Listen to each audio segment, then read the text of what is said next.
ڈیرہ غازی خان سے محمد سمیع اللہ راجپوت کی رپورٹ کے مطابق وزیر اعلیٰ کی تشکیل کردہ ضلع ڈیرہ غازی خان کے اراکین اسمبلی کی ضلعی رابطہ کمیٹی کا MNA زرتاج گل وزیر کی زیر صدارت اجلاس منعقد ہوا، جس میں MPAs محمد حنیف خان پتافی اور سردار جاوید اختر خان لونڈ نے شرکت کی۔ ڈپٹی کمشنر محمد انور بریار اور دیگر افسران شریک تھے۔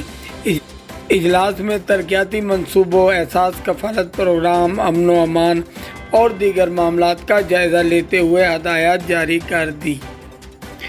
اراکین اسمبلی زرتاج گل وزیر، محمد حنیف خان پتافی اور سردار جاوید اختر خان لونڈ نے DCC کے اجلاس سے خطاب کرتے ہوئے کہا کہ ترقیاتی منصوبوں میں میٹیریل کے معیار اور مدت تکمیل کو مانیٹر کیا جائے۔ احساس کفالت پروگرام جاری سروے میں مستحقین کو شامل کرنے کے ساتھ مراکز میں خواتین کی عزت و احترام کا خاص خیال رکھا جائے۔ امدادی رقوم میں ناجائز کٹوتی کرنے والے بے نظیر انکم سپورٹ پروگرام کے بدعنوان عملے کے خلاف کارروائی کی جائے۔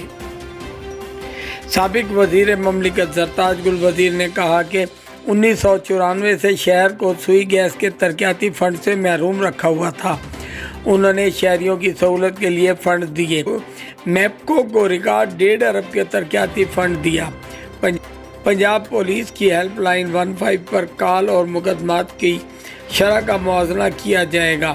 دریا میں کرنٹ سے مچھلی اور دیگر آبی حیات کے قتل پر فوری کارروائی کی جائے۔ MNA حنیف خان پتافی نے کہا کہ کھدائی کر کے شہروں کو گلیوں کو کھنڈر چھوڑنے والوں کے خلاف کارروائی ہونی چاہیے۔ 15 پر جھوٹی کالز کرنے والوں کے خلاف بھی کارروائی ہونی چاہیے۔ میونسپل سروسز کی بہتری کے لیے تمام محکمے مل کر کام کریں۔ MNA سردار جاوید اختر لونڈ نے کہا کہ سفارش کے بغیر مقدمات کے اندراج کا طریقہ کار بنایا جائے۔ اپ گریڈ کیے گئے اداروں میں فوری کلاسز شروع کرائی دیں۔ سیلاب زدہ علاقوں میں انفراسٹرکچر کی بحالی کے لیے جلد کام کیا جائے۔